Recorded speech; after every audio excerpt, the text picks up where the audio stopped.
안녕하세요. 저는 한국전자통신연구원에서 일을 하고 있는 원용숙이라고 합니다. 반갑습니다. 오늘 그 민간 제안이라고 말씀을 하셨는데 저는 사실 정부 출연 연구 재원으로 일을 하고 있는 공공기관에서 일을 하고 있고요. 오늘 말씀드릴 내용은 거창한데 너무 긴데 간단하게 말씀드리면 국민 삶을 질을 조금 낮게 하는데 어떤 저희가 R&D가 개방형으로 어떻게 하고 있는지 연구 현장에서 어떤 일을 하고 있고 그 과정에서 이런 부분들은 조금 개선됐으면 좋겠다 이런 말씀을 드리고자 합니다. 지금 R&D 그 환경은 새로운 도전을 좀 받고 있는데 핵심은 그겁니다. 그러니까 출연연구 ICT가 국민생활 문제에 보다 더 적극적으로 개입하고 대응하라. 그래서 지난 그 3월에 제출된 국민생활 연구 추진 전략과 그리고 5월에 지금 최종 제출이 됐습니다. 그 ICT R&D 혁신 전략 그리고 각 출연연에서 임무와 역할을 재정립하는 방안들이 논의가 되고 있는데요. 공통적으로는 이런 겁니다. 이제 그 과학기술이 R&D가 기존에 성장 지향적 시장을 선도하는 역할들을 했다면 이제는 공공적인 역할들을 좀 더 강화해서 이런 것들이 국민 삶의 질에 조금 더 기여해라 이런 요구사항으로 정리가 될 수 있을 것 같습니다. 문제 해결을 하는 데 있어서 중요한 요소로 다양한 혁신 주체와 협력하고 협측해라 그리고 파트너십을 넓혀라 그리고 시민사회 효과적인 참여를 유도하라는 것이 있습니다. 그런데 문제 해결 R&D를 넘어서서 이제 과기정통부의 국민생활연구 R&D 사업이라든가 그리고 국토부의 스마트시티 국가전략 프로젝트 등 부처의 어떤 대표적인 연구 사업에서요 문제 해결 넘어서서 이제는 사용자 참여형 R&D로 가라 이런 것들이 지금 어쨌든 저희 그 과학기술 현장에서도 화두입니다. 제가 오늘 말씀을 들어보니까 이 화두는 저희뿐만 아니라 저희가 그 우리 사회 전 영역에서 이게 좀 화두가 되는 것 같고요. 제가 몸담고 있는 이제 저희 에틀인데요. 연구원에서는 기존에는 정부나 아니면 다른 출연연 그리고 기업과 협력 협치했으면 됐습니다. 그런데 이제는 국민, 사회 그리고 지역과 같이 소통하라고 얘기하는데요. 이게 굉장히 어렵습니다. 왜냐하면 안 해봤습니다. 안 해봐서 이런 부분들을 어떻게 해야 되나 고민 좀 많고요. 그리고 어떻게 하고 있는지 말씀드리려고 합니다.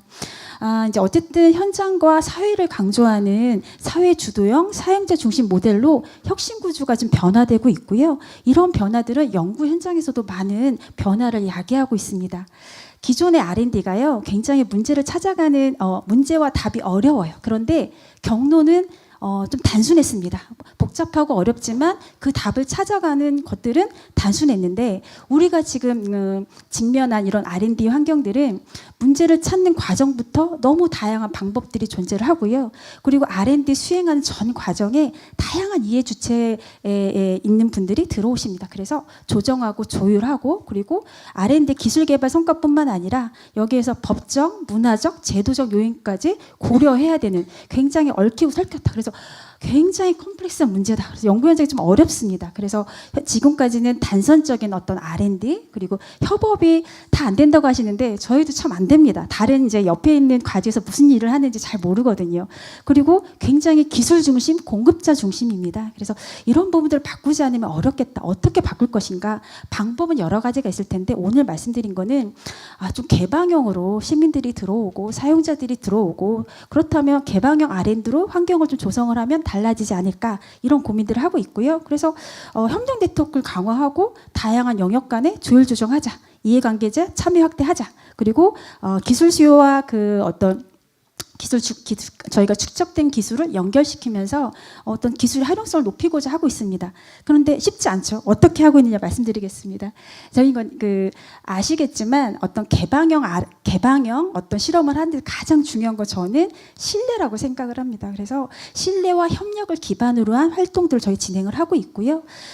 아까 말씀드렸듯이 밖에뿐만 아니라 저희도 과제 베이스로 이제 일이 진행되기 때문에 연구원 내 소통과 협업이 잘 안 됩니다. 그래서 자발적인 연구 모임, 사회적 약자라든가 아니면 시스템 혁신을 이제 바라는 자발적 연구자들의 모임이 있어서 이런 모임들하고 이제 협업 체제를 갖추고요. 그리고 외부의 협력 네트워크 포럼에 참여하고 운영하면서 외부 외연을 확대해 왔습니다. 그리고 지역에서 지자체, 지역, 마을 공동체 누가 협력 토대를 마련하고 특히 사회적 경제 조직들과 R&D 기획을 한번 같이 해봤습니다. 이런 과정들을 통해서 시민 지역 사회에서 좀 출연연, 에트리에 대한 이런 이런 부분들을 조금 벽을 허무는 그런 과정들을 좀 겪었고요. 이러한 신뢰 협력의 환경을 이제 조성한 바탕 위에 현재는 협업과 융합의 체계가 일부 가동이 되고 있습니다. 이런 사례들을 말씀드리면 저희가 작년에 현장에 밀착된 생활복지 수요를 좀 발굴하자. 그래서 지역에 있는 복지재단하고 MOU를 체결했습니다. 대부분의 MOU는 MOU 체결되고 사실 실질적인 어떤 협력체계로 연결이 되지 않기 때문에 저희는 과학기술 생활복지 연구 모임을 만들었습니다.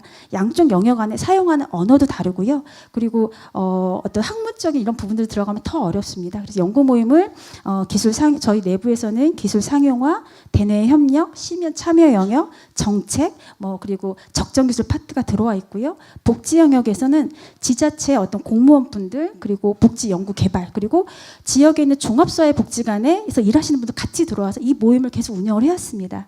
그래서 올해 지난달에 처음 외부 행사를 하나 했는데요. 그게 뭐냐면 사회적 약자와 함께하는 과학기술 동행 토크 그 콘서트. 이게 뭐냐면 연구자들은 한 발 더 지역과 사회로 나가보고요. 이런 복지 현장에 계신 분들은 연구 개발이 좀 어려운데 저희한테 한 발짝 오는 그런 그 장이었습니다. 그래서 저희 연구 과제 중에 우울증을 진단하는 과제가 있었는데 이걸 소개를 시켜드렸어요. 그리고 같이 오셨던 분들은 어떤 분들을 섭외를 했냐면 예를 들면 가정폭력 때문에 트라우마를 가지고 계신 분들, 그다음에 우울증 그리고 정신 건강에 어려움을 겪고 계신 분들을 보호하는 사회복지사분들이 오셨는데 이거 만나는 것만으로도 사실은 기술 영역들은 굉장히 확장이 되고요. 현장에서도 요구들이 굉장히 빗발쳤습니다. 그래서 거기 모인 분들이 저희 정말 깜짝 놀랐거든요. 아, 만나는 것만으로 이게 이제 일이 성사가 되는구나 이런 거를 느꼈었고 이런 과정을 통해서 저희 지역에서는 복지 현장에서도 매 4년마다 지역사회 보장 계획이라는 걸 수립을 한답니다. 근데 전국에서 최초로 대전에서 복지기술 파트가 이번에 신설이 됐습니다. 이런 과정을 겪으신 분들이 야 기술이 좀 필요하다. 이제까지는 복지 우리끼리 이제 논의를 했는데 기술 파트가 좀 들어왔으면 좋겠다 해서 저희가 참여를 하고 있고요. 바로 얼마 전에는 서울에서 지하철역에서 그 장애인 휠체어 이제 환승지도 만드시는 협동조합 하시는 분들이 계셨어요. 근데 많은 활동들을 해오셨는데 현재 기술적인 문제에 봉착돼 있다는 말씀을 들었습니다. 그래서 제가 뒤에 제안 내용하고 좀 연결이 되는데요. 이분을 직접 찾아갔습니다. 연구자들 몇 번도 찾아가서 인터뷰를 하면서 요구하는 요구사항이 뭔지를 말씀을 듣고 영상을 따왔습니다. 이 영상을 가지고 저 연구원에 가서 관련된 실내 취기를 하시는 분들, 문자인식 하시는 분들, 실내 내비게이션 기술 가지고 계신 분들 다 모여서 기술적인, 제도적인, 환경적인 솔루션을 제안하는 걸 저희끼리 했어요. 왜 저희끼리 했냐? 당장 이분들한테 도움을 줄 수 있는 환경 구조가 안 되기 때문입니다. 뒤에 제안 사항하고 연결이 됩니다.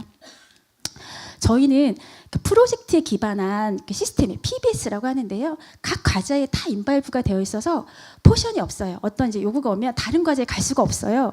그래서 이런 이제 환경들이 사실은 개선되지 않으면 이런 일들 도움을 드리고 싶으나 도움을 드릴 수가 없습니다. 빨리 하겠습니다. 그래서 이런 제기된 이슈에 대해서 신속 대응하고 싶으나 대응 연구를 할 수 있는 재원이 없습니다. 이번에 과기정통부에 사실은 신속한 대응을 위한 그 사업이 마련되어 있는데 그건 저는 되게 굉장히 고무적이라고 여기는데 그게 현장까지는 아직 안 내려와서 이런 직자적인 문제들을 해결해 드릴 수가 없습니다.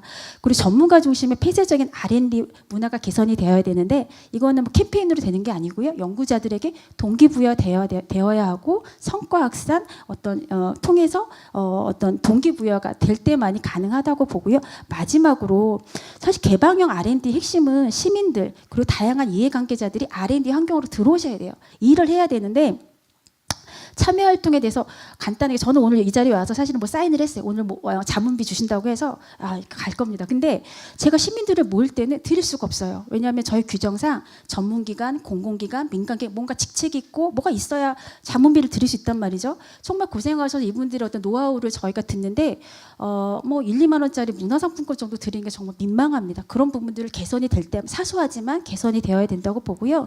또 하나는 저희가 R&D 사업을 하는 데서 지금 리빙랩 사업도 굉장히 활발해지는데 이런 사업들에서 시민들하고 만나는 과정에서는 세미나나 아니면 이런 포럼 자리가 굉장히 중요한데요.